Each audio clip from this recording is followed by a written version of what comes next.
ನಮಸ್ಕಾರ ಪ್ರೀತಿಯ ವೀಕ್ಷಕರೇ, ದೇವನಗಿರಿ ಟಿವಿಗೆ ಆತ್ಮೀಯವಾಗಿರ್ತಕ್ಕಂಥ ಸ್ವಾಗತ ಸುಸ್ವಾಗತ. ದಾವಣಗೆರೆ ಸುತ್ತಮುತ್ತ ನಡೀತಾ ಇರತಕ್ಕಂಥ ವಿಶೇಷವಾಗಿರ್ತಕ್ಕಂಥ ಕಾರ್ಯಕ್ರಮಗಳನ್ನ ನಿಮ್ಮ ಮುಂದೆ ತಲುಪಿಸ್ತಕ್ಕಂಥ ಈ ವಿನೂತನ ಕಾರ್ಯಕ್ರಮಕ್ಕೆ ತಾವೆಲ್ಲರೂ ಹರಸಿ ಹಾರೈಸಿ ಅಂತೇಳಿ ಕೇಳ್ಕೊಳ್ತಾ ಇವತ್ತಿನ ಕಾರ್ಯಕ್ರಮಕ್ಕೆ ಸ್ವಾಗತವನ್ನ ಬಯಸ್ತಾ ಇದ್ದೇನೆ. ಕೊಟ್ಟೂರು ದೊರೆಯೇ ನಿನಗಾರು ಸರಿಯೇ, ಸರಿ ಸರಿ ಎಂದವರ ನೀ ಹಲ್ಲು ಮುರಿಯೇ. ಸೊ ಎಷ್ಟೊಂದು ಚೆನ್ನಾಗಿದೆ ಅಲ್ವಾ ಈ ಮಾತನ್ನ ಕೇಳಲಿಕ್ಕೆ. ಸೊ ಕೊಟ್ಟೂರು ದೊರೆಗೆ ಯಾರಾದ್ರೂ ಸರಿಸಾಟಿಯಾಗಿರ್ಲಿಕ್ಕೆ ಸಾಧ್ಯನೇ? ಪವಾಡಗಳನ್ನ ಸೃಷ್ಟಿಸ್ತಕ್ಕಂಥ ಈ ಒಂದು ಕೊಟ್ಟೂರಿನ ಬಗ್ಗೆ ಹೇಳಲಿಕ್ಕೆ ಹೋದ್ರೆ ಶಬ್ದಗಳೇ ಸಾಕಾಗೋದಿಲ್ಲ ಅಂತ ಅನ್ಕೊಳ್ತೀನಿ. ನಾನು ಹೇಳ್ತಾ ಇರ್ತಕ್ಕಂಥದ್ದು ಇವತ್ತು ಕೊಟ್ಟೂರೇಶ್ವರನ ಪವಾಡಗಳ ಜೊತೆಗೆ ಈ ಕೊಟ್ಟೂರೇಶ್ವರನ ಭಕ್ತರು ಮಾಡ್ತಕ್ಕಂಥ ಪವಾಡದ ಬಗ್ಗೆ. ಏನಪ್ಪಾ ಭಕ್ತರು ಪವಾಡವನ್ನು ಮಾಡ್ತಾರಾ ಅಂತ ಕೇಳಿದ್ರೆ ಖಂಡಿತ ಆ ರೀತಿಯಲ್ಲ. ಸೊ ಕೊಟ್ಟೂರಿಗೆ ಇದು ಧಾರ್ಮಿಕ ದತ್ತಿ ಇಲಾಖೆಗೆ ಬರ್ತಕ್ಕಂಥ ಒಂದು ವಿಶೇಷವಾಗಿರ್ತಕ್ಕಂಥ ದೇವಸ್ಥಾನ. ಇಲ್ಲಿ ಬರ್ತಕ್ಕಂಥ ಹುಂಡಿಯ ಹಣದ ದಾಖಲೆಯನ್ನ ಕೇಳ್ಬಿಟ್ರೆ ನೀವು ಗಾಬರಿ ಆಗ್ಬಿಡ್ತೀರಿ. ಯಾಕೆಂದ್ರೆ 3 ತಿಂಗಳಿಗೊಮ್ಮೆ 6 ತಿಂಗಳಿಗೊಮ್ಮೆ ಹಣದ ಒಂದು ಲೆಕ್ಕವನ್ನ ಮಾಡಿ ಇಲ್ಲಿ ಸರ್ಕಾರಕ್ಕೆ ಲೆಕ್ಕವನ್ನ ಕೊಡ್ತಾರೆ ಮತ್ತು ಸಾರ್ವಜನಿಕರಿಗೆ ತಿಳಿಸ್ತಾರೆ. ನಿಮಗೆ ಆಶ್ಚರ್ಯ ಅಂತ ಅನಿಸ್ಬೋದು. ಈ ಬಾರಿ ಲೆಕ್ಕವನ್ನ ಮಾಡಿದಾಗ ಬಂದಿರತಕ್ಕಂಥ ಹಣ ಹೆಚ್ಚು ಕಡಿಮೆ 78 ಲಕ್ಷ ರೂಪಾಯಿಗಳಿಗೂ ಕೂಡ ಅಧಿಕ. ಆದ್ರೆ ಸಾರ್ವಜನಿಕರಲ್ಲಿ ಒಂದು ಬೇಸರ ಇದೆ. ಏನಪ್ಪಾ ಅಂತ ಹೇಳಿದ್ರೆ, ಈ ಒಂದು ದೇವಸ್ಥಾನ ಧಾರ್ಮಿಕ ದತ್ತಿ ಇಲಾಖೆಗೆ ಸೇರಿದ್ರು ಕೂಡ ಇಲ್ಲಿ ಬರ್ತಕ್ಕಂಥ ಭಕ್ತರು ದೇಶ ವಿದೇಶಗಳಿಂದ ಸೇರಿದಂತೆ ಕರ್ನಾಟಕ ರಾಜ್ಯದ ಮೂಲೆ ಮೂಲೆಗಳಿಂದ ಬೇರೆ ಬೇರೆ ಜಿಲ್ಲೆಗಳಿಂದ ಕೂಡ ಬರ್ತಾರೆ. ಆದ್ರೆ ಈ ದೇವಸ್ಥಾನಕ್ಕೆ ಬರ್ತಕ್ಕಂಥ ಚಿನ್ನ ಬೆಳ್ಳಿ ಲೆಕ್ಕಗಳನ್ನ ಇದುವರೆಗೂ ಕೊಟ್ಟಿಲ್ಲ ಧಾರ್ಮಿಕ ದತ್ತಿ ಇಲಾಖೆಯವರು ಅಂತಕ್ಕಂಥದ್ದು ಒಂದು ಆ ಜನರಿಗೆಲ್ರಿಗೂ ಬೇಸರ ಇದೆ. ಯಾಕೆಂದ್ರೆ ಇಲ್ಲಿ ಬರ್ತಕ್ಕಂಥ ಪ್ರತಿಯೊಂದು ಹಣವೂ ಕೂಡ ಸದ್ವಿನಿಯೋಗ ಆಗಬೇಕು, ಅದು ಕೂಡ ದೇವಸ್ಥಾನದ ಅಭಿವೃದ್ಧಿಗೆ ಸಲ್ಲಬೇಕು ಅಂತಕ್ಕಂಥದ್ದು ಸ್ಥಳೀಯರ ಆಗ್ರಹ ಆಗಿದೆ. ಮುಂದಿನ ದಿನಗಳಲ್ಲಾದ್ರೂ ಕನಿಷ್ಠ ಪಕ್ಷ ಆ ಒಂದು ದಾಖಲೆಯನ್ನ ಸಾರ್ವಜನಿಕರ ಮುಂದಿರತಕ್ಕಂಥ ಕೆಲಸವನ್ನ ಸರ್ಕಾರ ಅಥವಾ ಅಧಿಕಾರಿಗಳು ಮಾಡ್ಲಿ ಅಂತಕ್ಕಂಥದ್ದು ನಮ್ಮ ಕೋರಿಕೆ.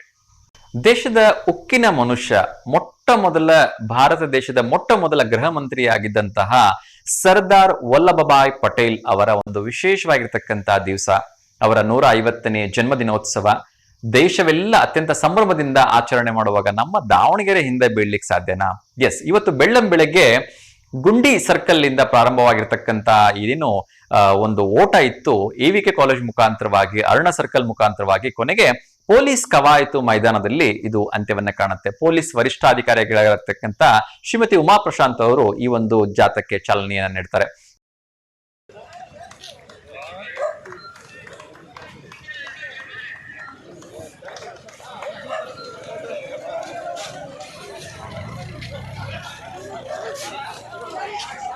ಸಾಕಷ್ಟು ಜನ ಸಾರ್ವಜನಿಕರು, ಪೊಲೀಸ್ ಅಧಿಕಾರಿಗಳು ಎಲ್ಲರೂ ಕೂಡ ಈ ಒಂದು ರಾಷ್ಟ್ರೀಯ ಏಕತಾ ಒಂದು ಸ್ಪರ್ಧೆ ಏನಿತ್ತು, ಓಟದ ಸ್ಪರ್ಧೆ, ಇದರಲ್ಲಿ ಭಾಗವಹಿಸಿದ್ರು.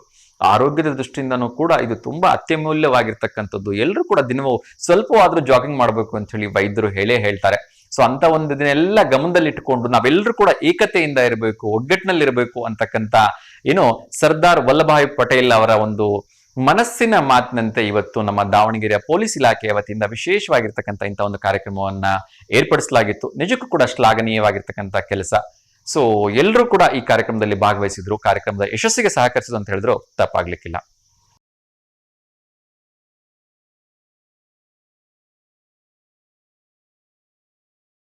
ದಾವಣಗೆರೆ ನಗರದ ಏನು ಮಹಾನಗರ ಪಾಲಿಕೆ ವ್ಯಾಪ್ತಿಯಲ್ಲಿ ಬರ್ತಕ್ಕಂಥ ಗಾಂಧಿನಗರದಲ್ಲಿ ನಾಳೆ ವಿಶೇಷವಾಗಿ ಶನಿವಾರ ಅಂದ್ರೆ ನವೆಂಬರ್ 1ನೇ ತಾರೀಕು ಹುಲಿಗೆಮ್ಮ ದೇವಿಯ ಏನು ಸಭಾಭವನ ಇದೆ ಅದು ಲೋಕಾರ್ಪಣೆಗೊಳ್ತಾ ಇದೆ.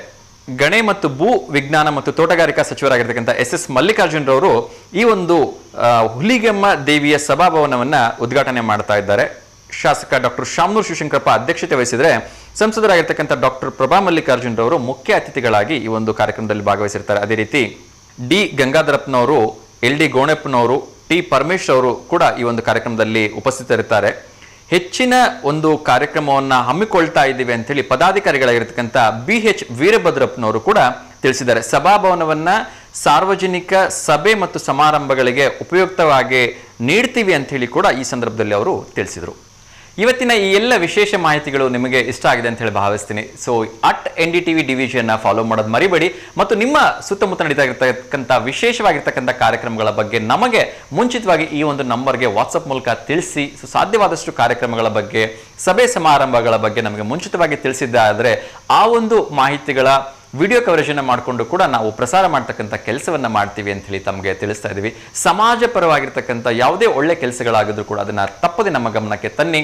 ಆ ಮೂಲಕ ಆ ಕಾರ್ಯಕ್ರಮದ ಆಯೋಜಕರು ಕೂಡ ಒಂದು ಪ್ರೋತ್ಸಾಹವನ್ನ ನೀಡೋದ್ರ ಮೂಲಕ ಸಮಾಜಮುಖಿ ಕೆಲಸಕ್ಕೆ ನಾವೆಲ್ಲರೂ ಕೂಡ ಕೈ ಜೋಡಿಸೋಣ ಅಂತ ಮತ್ತೊಮ್ಮೆ ತಮ್ಮಲ್ಲಿ ಕೇಳ್ಕೊಳ್ತಾ ಇದ್ದೀನಿ. ಸೊ ಕಾರ್ಯಕ್ರಮವನ್ನ ನೋಡಿ @NDTV DVG ಅನ್ನ ದಯವಿಟ್ಟು ಫಾಲೋ ಮಾಡಿ, ಎಲ್ರಿಗೂ ಸ್ನೇಹಿತರಿಗೆ ತಿಳಿಸಿ ಸಬ್ಸ್ಕ್ರೈಬ್ ಮಾಡ್ಕೊಳ್ಳಲಿಕ್ಕೆ ಅಂತೇಳಿ ಮತ್ತೊಮ್ಮೆ ತಮ್ಮಲ್ಲಿ ವಿನಮ್ರವಾಗಿ ಕೇಳ್ಕೊಳ್ತಾ ಇದ್ದೀನಿ. ಎಲ್ರಿಗೂ ಒಳ್ಳೆಯದಾಗಲಿ. ಶುಭಮಸ್ತು. ನಮಸ್ಕಾರ.